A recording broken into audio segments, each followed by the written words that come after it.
Welcome to Biscuits and SEC's Week 10 preview show, where we're going to talk about all the SEC action. Well, at least some of the SEC action. We're probably going to dunk on Michigan a little bit, which has become a key part of the show. And we're going to ask the question, and you can participate down in the chat below. Who is going to have the most impactful weekend, Jackson Dart, Jaden Daniels, or Carson Beck? Just put a comment down below and or in the chat if you want to as well. So I'm here with Hammer. I'm here with Boss Man. This day, SEC has great games at 11, 2:30, and 7. All the other conferences just have the weekend off, Alex. Well, that's typical. We're pretty used to that in the SEC. Just watching what we got going on and maybe glancing at another game here or there, just to make sure we're keeping an eye on the playoff positioning. But for the most part, the playoff runs through the SEC, as we all know.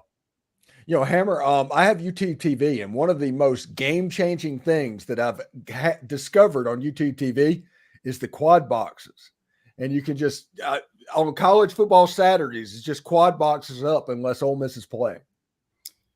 Yeah, I have YouTube TV as well, and that's been awesome. I mean, in years past, I would either wheel in another TV or have another game up on my laptop. I was doing it the Hard Knocks way, as most people did, multiple screens. But the quad box is nice. Matter of fact, I think it was Sunday night, maybe Monday night.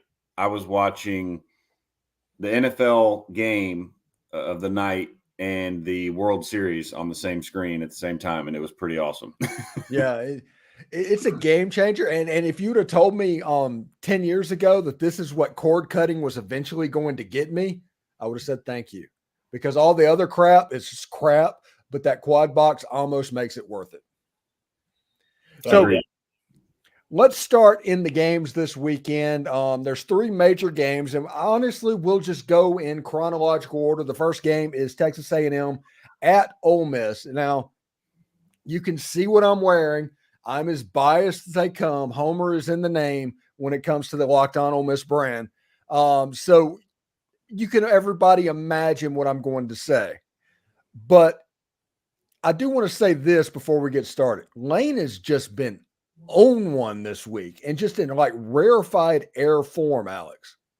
He has. The quotes coming out of Oxford have been pretty funny, especially kind of if you know the history between Lane and Jimbo. They obviously don't like each other. There's bad blood there. Not exactly sure where it comes. Lane obviously just doesn't think he's a good coach. As an Aggie myself, it's been funny to see. Lane Kiffin to us is, he's just kind of a funny coach that makes some funny things, and we're sick of losing to him, frankly. But we can laugh at the jokes that he's making. We're also kind of sick of Jimbo Fisher ourselves in College Station. So, some of the quotes I was talking to some folks about it today, just about the things he was saying and the underhanded, subtle jabs that he's been leveling Jimbo's way, and sometimes overtly as well. Talking about how this is the best 5-3 team they've ever played. You would think that the other team on the other side should be the top 10 team. The scheme is so much better this year on offense than it was last year. And then on the other side, too, Jimbo Fisher coming back and has been saying, he was asked about Lane Kiffin and the job that he's done at Ole Miss, and he just said, yeah, he does a good job. That was all he said. That's a quote. So it's, that there's no love lost between these two, which to me is partly why you love college football. It's partly the egos, the coaches, the storylines. So going into this game, that just makes it all the more fun. It reminds me of, when was it, in the late 90s or something, like Philip Fulmer, or it was in the 2000s. He didn't want to come to Alabama to media days because they were going to subpoena him for something that they claimed he was cheating. And it's almost as ridiculous as that, really. Yeah, this is a ridiculous league. Yeah, that's the SEC. It's total madness every weekend. Like Alex said, the coaches, the back and forth jabs, that's what makes it great. And look, I love a coach who is humble and is very effusive in his praise. I respect it. But in terms of entertainment, stuff like this is better. People that don't like each other going toe-to-toe on the field is better. It's better entertainment. It gets fans engaged, and it's awesome all the way around, which is part of the reason that Lane Kiffin, I think, is so well-liked by media members, by a lot of fans, is because he creates engagement. He gets people interested, and he ruffles feathers often. I mean, this is not the first week that his press conferences have made waves. We don't have to go back into, the Alabama stuff or really any week, but every week, his press conferences are entertaining, and it's always funny to see what he has to say about an upcoming opponent, because he's gonna slip something in, whether it's a jab or a troll. He's going to get his 2 cents in there, and it's, like I said, it's entertaining every week. Yeah, and next year Ole Miss plays Oklahoma, who the offensive coordinator is Jeff Lebby, who he did not leave Oxford on the best of terms. So I imagine that one's going to be a fun thing as well. And then you've got I've got some A&M people on here, so I can say this. You've got the ego of Texas coming into the SEC. and to just see how they handle everything that's going to go on, because they and Oklahoma have been the 2 teams in that league forever. The only 2 teams that's mattered. Now they're going to come into the SEC, and there's 6 teams that have just as much of a big stick as they do. I'm excited to watch what that looks like inside the SEC room, and especially too, and Hank, you can get to it in a second, but especially too when you're talking about what the SEC has meant and how it came together and how we vote on things together. We come to a decision together. There's history there. Of course there's bad blood between the schools sometimes, but at the end of the day, it's the SEC, and it's like this. Adding Texas to that mix, I don't know if it's going to go like that. And that's what Aggies were saying from day one, is you better watch out, what you let into the hen house, because this is why we left the Big 12. Well, the difference honestly is their biggest ally. They made allies with Oklahoma, and they just knew that they could fight with Oklahoma against the whole league. The whole league, they could stand up, and it's like, hey, we're the big 2 things. Yep. They're going to try that in the SEC, and A&M has more money than God. Alabama is the SEC office is in Alabama, Georgia, Tennessee, and Florida. All of these just act like they're big deals, because they are. LSU and Texas is going to come in, walk in their $6,000 jacket and their 10-gallon hat, and walk in and start talking like they're dealing with Kansas State and Iowa State and those guys. And Florida and LSU and Alabama is just going to say, okay, rookie, sit down. We got this. We'll let you know when it's your turn to talk. 100%. It's going to be, I think, both on and off the field, a humbling experience for those 2 programs. Not that they won't be successful or that they won't win, but we know on the field it's going to be more difficult. Whether they can weather that storm and actually win remains to be seen, but it's going to be more difficult to win consistently. And then, like you said, off the field, because they have been the biggest brands in that league for over a decade, and even since they started that league, they were the biggest brands. A&M joining the SEC bolstered their brand massively. So seeing how they interact in the SEC is going to be awesome. I think media days next year, and maybe even the year after they've been in it for a year, are going to be, again, super entertaining, must watch. It's going to be really, really fun. And I don't think they're going to be able to do it, but if they would just drop the ego and take the competition and all the good that comes with coming to the SEC, Texas would be a scary, scary brand on the national scene, but they can't get out of their own way. It's just ego. And I don't think that's going to stop at all. And you're going to have, honestly, a little bit of what Tennessee is. In Tennessee and Texas, there's a lot in common there. And there's the ego and the false sense of grandeur that everybody just enjoys when there's a 6-6 thrown up by the Tennessee Volunteers because of the way they act whenever they win 8 games. Yeah, I think I think that's going to be Texas coming in. There's definitely a sense of grandeur, and I think that the move to the SEC only made their heads bigger, if that was even possible. So should be great. I'm so looking forward to that. Oklahoma coming to the Grove. I'm probably going to go there and do a remote broadcast from Ole Miss and Oklahoma. Anyway, this Texas A&M and Ole Miss game, I do think that this is a 1990s style SEC football game disguised as a 2020 spread offense game. This is going to be a front seven game. You've got A&M's defensive line and front seven that's leading the nation in sacks and tackles for loss, but then you have Ole Miss's that nobody thinks about. They're 4th in sacks and they're 8th in tackles for loss. And I think Ole Miss's offensive line's a little bit better than Texas A&M's, which means the line plays kind of a wash. So you've got some original old style football things like, who do you trust more, Jackson Dart or Max Johnson? Because you have weapons on the outside. And I think that's going to be the difference. I agree with that. I think I was thinking the exact same thing writing our previews today for Biscuits and SEC.com, which the one thing to me, I think that Ole Miss does have a bit of an advantage. A&M's got that incredible defensive line like you talked about. And they've done a good job this year getting to the backfield. But there's a couple things that if you're an A&M fan, you've kind of been, a little squeamish about sometimes.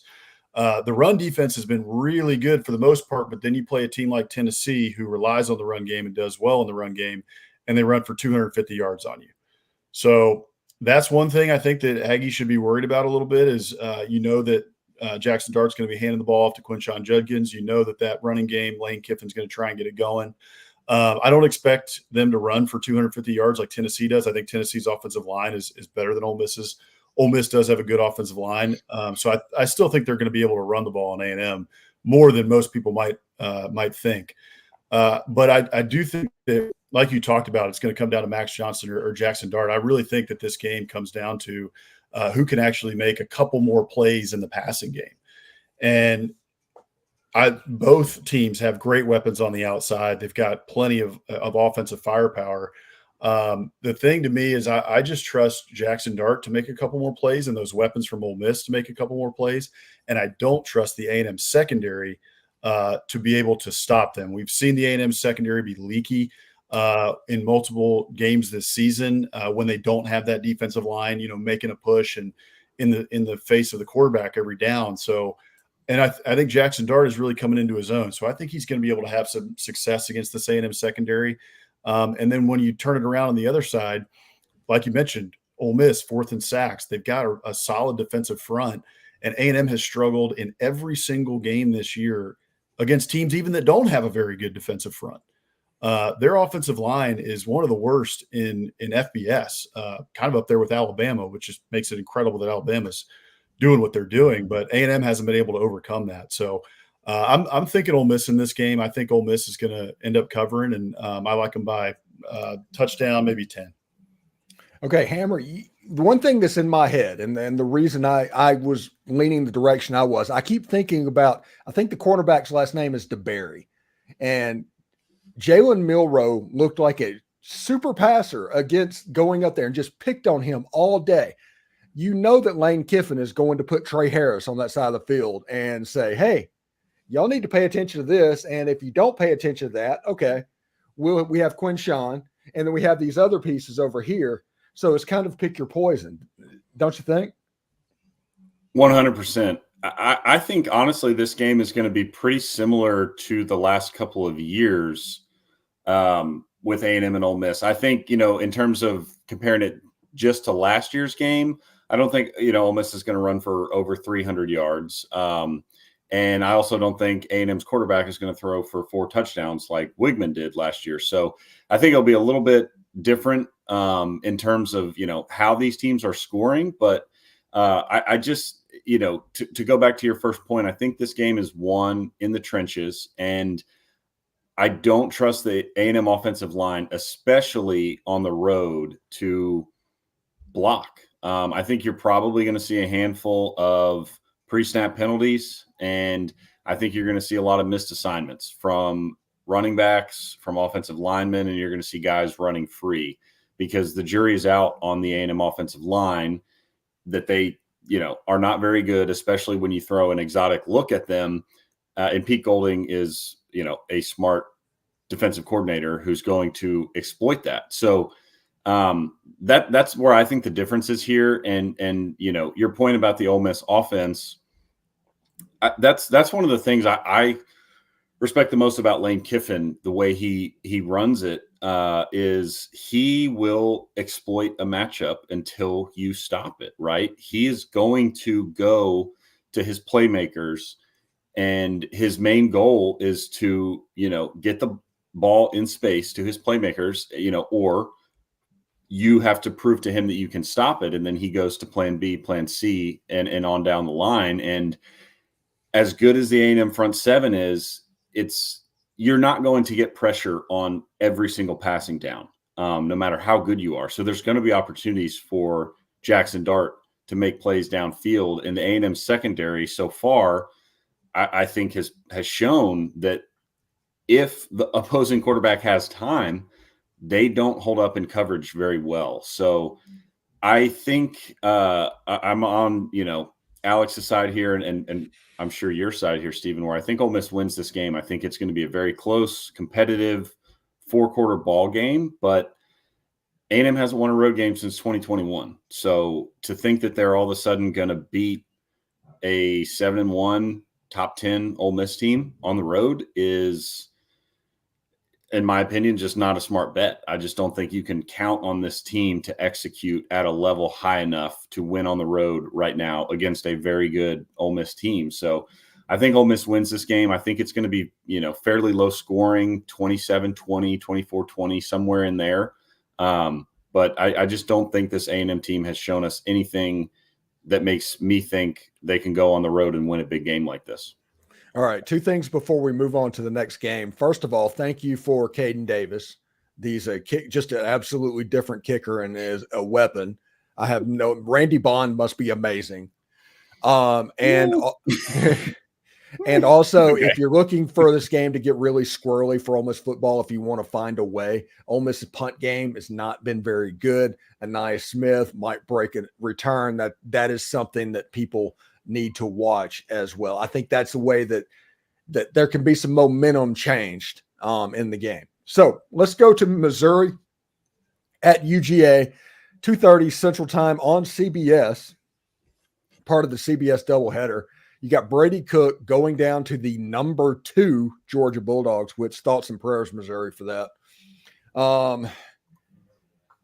The only thing that I can think of that might be a good matchup for Missouri, and we all remember the way it was last year, and we know that Georgia can sleepwalk from time to time. They're not going to after they got ranked number 2. That was just the meanest thing the playoff committee could have done to Missouri.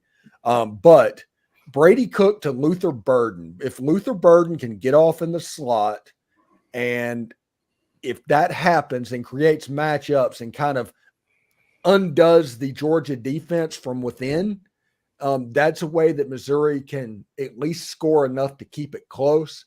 But this feels like a game to me that is going to look like the Kentucky game. Hammer. Yeah, I'm kind of with you there.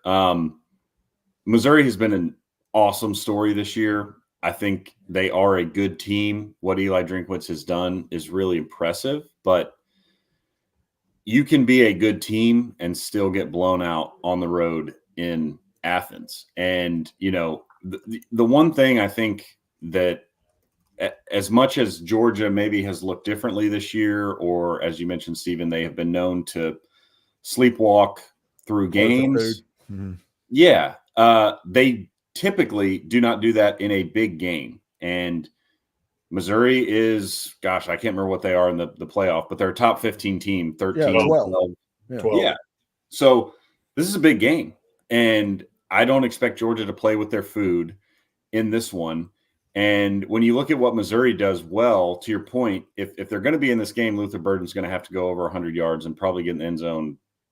Once would be solid, but multiple times, I think, for them to keep it close, because Cody Schrader, the Tigers running back, has been awesome this year, but teams just don't run the ball effectively on Georgia.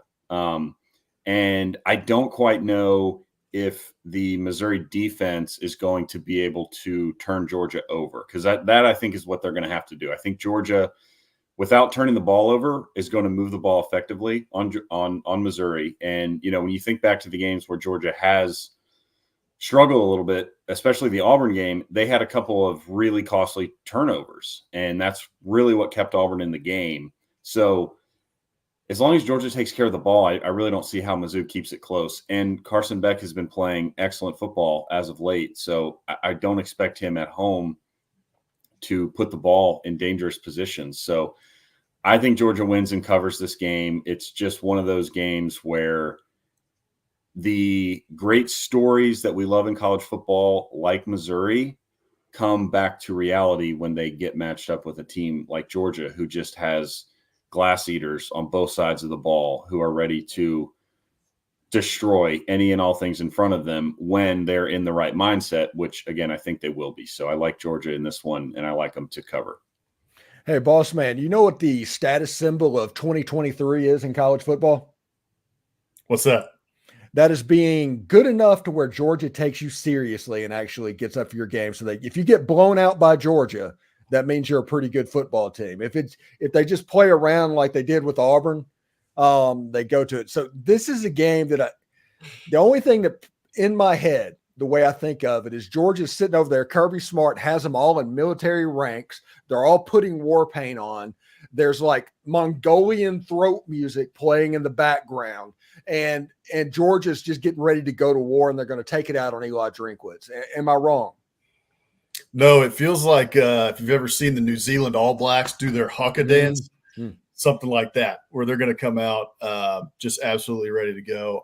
The other thing, too, with Georgia is that they've been, they started out slow in first halves during the early part of the year. People were really worried about Carson Beck and, how he's looking. He gets off to slow starts and then he turns it on. But they have turned it on and they look like a machine. It's all seeming to come together here late in the year. And Carson Beck is looking every bit the part of, a national championship type quarterback. He's got all the weapons, even without Brock Bowers. Now he's finding Ra Thomas. He's finding Dominic Lovett. He's finding Oscar Delp. So even without Brock Bowers, they got plenty of weapons all around him. And then that defense is just, as stingy as it gets. So if people have been watching the show, people have been reading our previews and everything in our preseason preview. I've been on the Missouri bandwagon. I thought that this was the year that they were going to break through that 500 ceiling that they've had under Eli Drinkwitz. That's already happened. And I think they're still going to have a great season. But, yeah, this Georgia team is just too much, especially at home right now. I think this one's going to be a 20-point win. I think this one's going to be over, by the middle of the third quarter at the latest, probably. And that's saying someone, again, who's been on the Mizzou bandwagon for most of the year. So, yeah, I just think that Georgia overpowers them. Georgia by 20. Georgia covers. Yeah, and before we get out of here, Georgia like minus 16.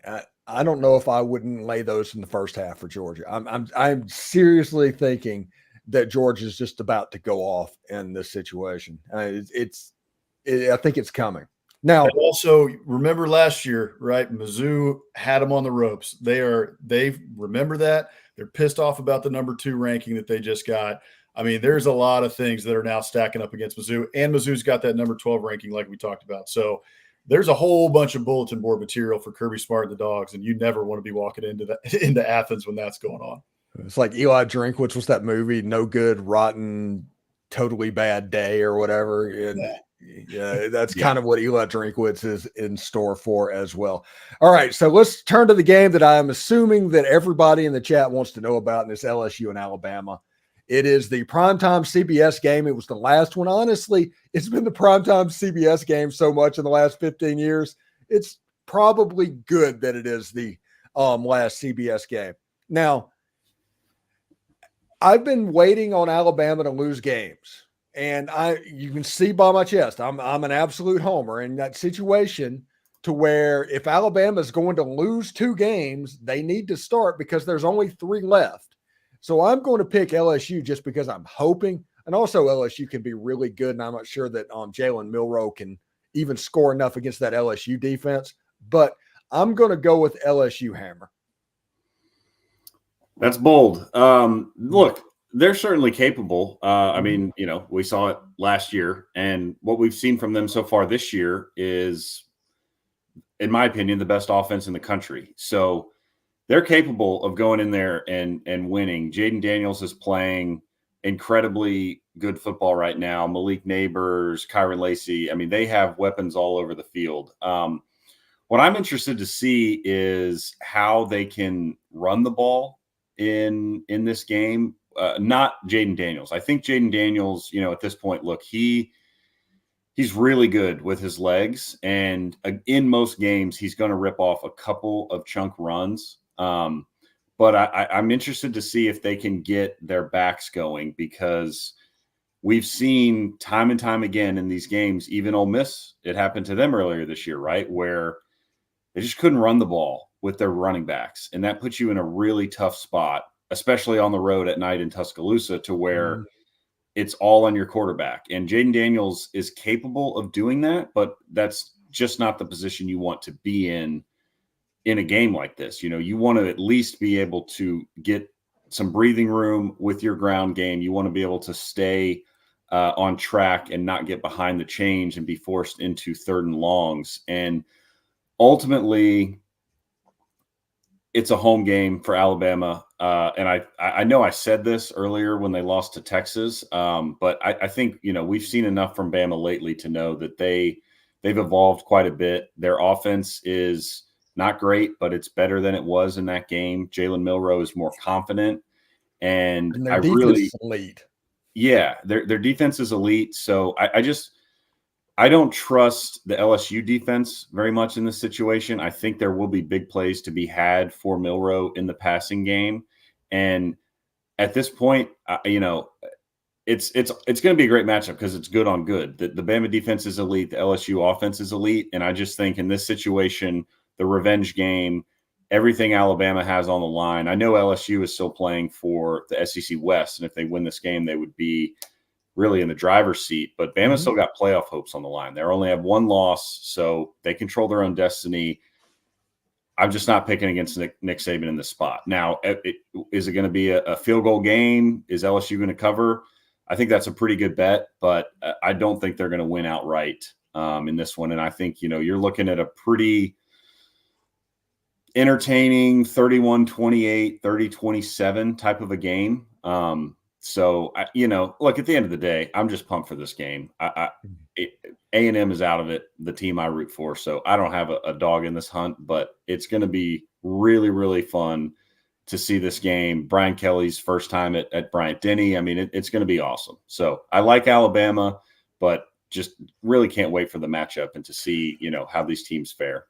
Yeah, and my post-game show after the Texas A&M Ole Miss game, I'll be done. So I'll actually be able to sit down and enjoy college football. And normally that's Pac-12 after dark for me. I do think that this game will be decided by LSU's tackles against Dallas Turner and I think Chris Braswell. How LSU does there, if LSU can block that somewhat, I mean, you have Jaden Daniels, you have those weapons, but I think they need to affect Jaden Daniels quickly so that it doesn't become just a sitting back there and it turns into like a Johnny Manziel type situation, because so many teams are scared to come after him because he can absolutely fry you. But I think Dallas Turner and Braswell, if they rush right and they don't rush past him, stay in front of him, I think Alabama's defense might be able to do what no other defense can do. Now, FSU did it a little bit, in that first game, and we saw kind of what happened in that second half and how that looked. I think Alabama will be bringing pressure, and I think that they're going to be able to affect Jaden Daniels. And like you said, hopefully, he scrambles around. Now he can throw the ball on the run. He's shown that in his career, so it's not like that's the end of the world if he's got to run around. But if he's doing that all night, then it definitely advantage Alabama. I was writing our previews today, and we haven't posted them yet, so I'm still kind of on the fence. I mean, to me, this game, who knows? It's obviously advantage Alabama because you got those couple of things. Night game, Bryant-Denny Stadium, and then revenge game, like Hank touched on, for Nick Saban. We talked about that earlier this year. That was my focal point when we talked about Alabama versus Tennessee. You don't bet against Nick Saban in revenge games. And I did look at the record and confirmed it. I'm forgetting it now, but it was right around now. I think it's 22 or 23-2 in revenge games since he was at LSU. That's pretty much all you need to know. We could talk X's and O's and everything and all these other, what are the matchups? What are this? What are that? Nick Saban is 22 or 23-2 since his time at LSU. He just doesn't lose these games. And especially, in my opinion, against Brian Kelly, a guy who's gone up against in Notre Dame, a guy he went up against, at LSU last year, and who got him in LSU in a game that they really needed to win to stay in the hunt. So I'm not going to bet against Nick Saban in this game. The one thing that cannot happen for Alabama is to get into a shootout. If this game turns into a shootout, it's LSU, and LSU will win by 7-10 if it gets into a shootout. But I don't think that's going to be the case. This is the best defense that LSU has played all season. They've scored on everybody they've played against, so they're going to score some points on Alabama. But I think Hank is right on the money. And also, by the way, before I make my pick, you've got Zy Alexander out in the secondary this week for LSU. LSU secondary has been banged up most of the year. Now you have a starting corner who's going to be out, and you also have multiple corners who could be starting or who would be in the rotation with Deuce Chestnut and Denver Harris, who haven't been playing for weeks for undisclosed reasons, which obviously disciplinary. So that secondary is getting very thin for LSU, which doesn't bode well. You got Isaiah Bond, you got Jalen Milroe figuring things out at quarterback. He's made some great throws over the last few weeks. And if he figures it out and turns it on, which I expect him, I think he'll have a couple touchdown passes in this one. Everyone does against LSU's defense. So I'm going to take Alabama as well. I think it's going to be a close game. I think they can get into the 30s, but I'll say they win by 5, 7, 8, something like that. Yeah, and for me, it's a situation where there's 3 conference games left for Alabama, and there's no way that Ole Miss can possibly make it to Atlanta without LSU winning this football game, because there's a chance that Alabama goes down to Jordan-Hare and there's some sort of horseshoe magic. We've all seen that happen. But there's no way that they're losing to Kentucky and Auburn, so they have to – LSU's the other team that could get them. So we'll see. And Ole Miss has Georgia, and there's so much water left to go under the bridge. But, yeah, I'm not picking the game out of analysis. I'm picking the game out of hope, essentially, when it comes to Alabama and LSU, just pure fandom. So we'll see what's going on. All I know is it's going to be a great game, though. It's going to be a great game, and I'm looking forward to watching it. It's the game that honestly got my wife into football because she just liked old man football. She fell in love after watching the 9-6 game. Seriously. Old school, man. Yeah. Yeah. That after the 9-6 game, she was hooked on football, and she's been locked in. Maybe Brian Kelly should start eating grass like Les Miles used to do, and that might give him the mojo that they need. Yeah. And so pretty good. So before we get out of here today, we can't get out without talking about and dunking on Michigan a little bit, because since we talked to each other last week, it's even gotten more ridiculous. The only thing that could surprise me at this point is if we found out that he was renting a blimp, or maybe he had figured out how to do a hologram that he could physically look at. I don't know. That's the only way this could get weirder. I don't think that Jim Harbaugh can survive this at this point.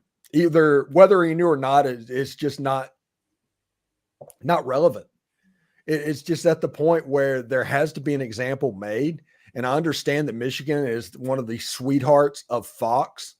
And right now, if you're counting on the Big Ten to punish Michigan, knowing that the Fox is the major sponsor and how much they would lose if Michigan fell out, you realize that nothing is going to happen. But the NCAA has to do something, because this is almost SMU-like in its brazenness at this point.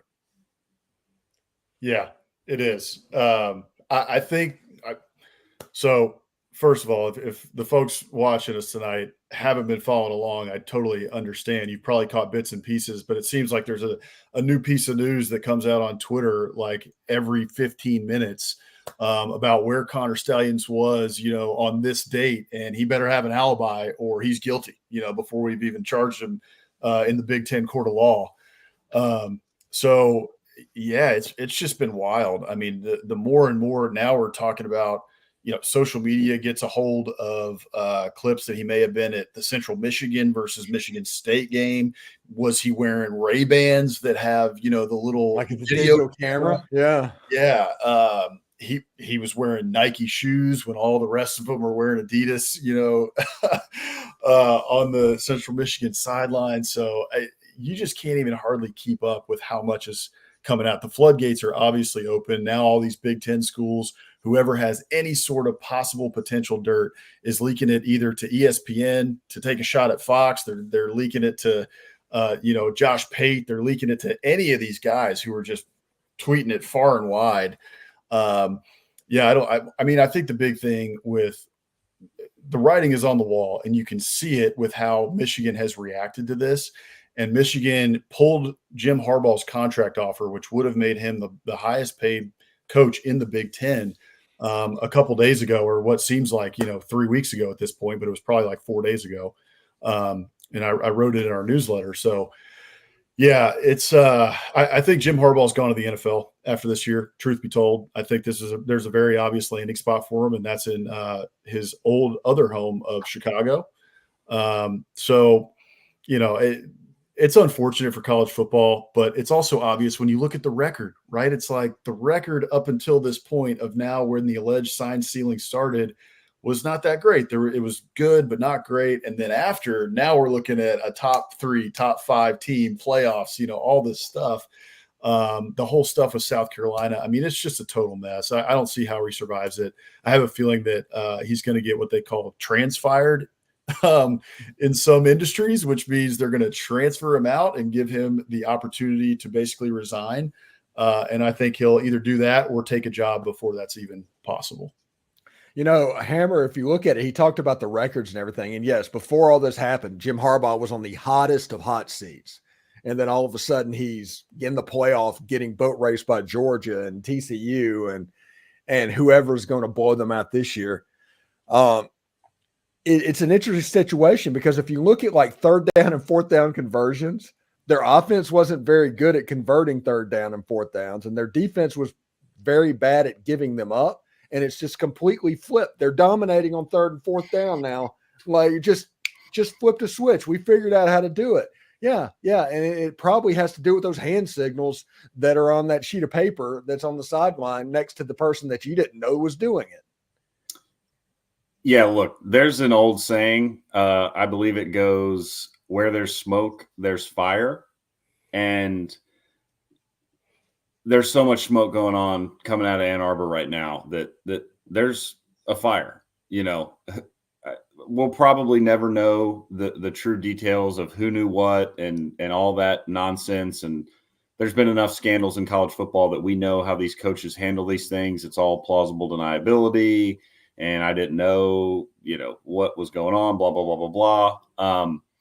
But yeah, I don't think this ends well for Michigan. To your point earlier on, Stephen, about, who's going to step in and maybe it's the NCAA that needs to, which it is them that needs to do that. But like I said, I think I said this last 5 week. years from now.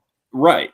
This is not, you cannot count on the NCAA for anything. And I think this is going to end up playing out similar to what happened with the Houston Astros, where whatever happens this season to Michigan, whether they win the national championship or, end up losing, who knows, but they're going to play out this season. Stuff is going to continue coming out whenever the investigation is finalized. It's essentially going to be too late. They can vacate wins. Nobody cares about vacated wins. There's not a ton they can do, unfortunately, I don't think, aside from stepping in now, which, as we just said, the NCAA can't be counted on to do that. I don't expect them to do that. So I think Harbaugh is gone one way or the other at the end of the year. I think this is a massive black eye to Michigan, probably fairly long-term, just in terms of their reputation. But on the field this year, I don't expect it to really make a difference other than potentially them not being able to steal signs moving forwards because this guy is, suspended and presumably no longer attending other people's games and buying tickets in his own name. So I don't know if we can presume that. We might not be able to. I mean, like you said, the brazenness that they have already showed, it wouldn't surprise me if they just continued doing whatever they're doing and send some other staffer out there.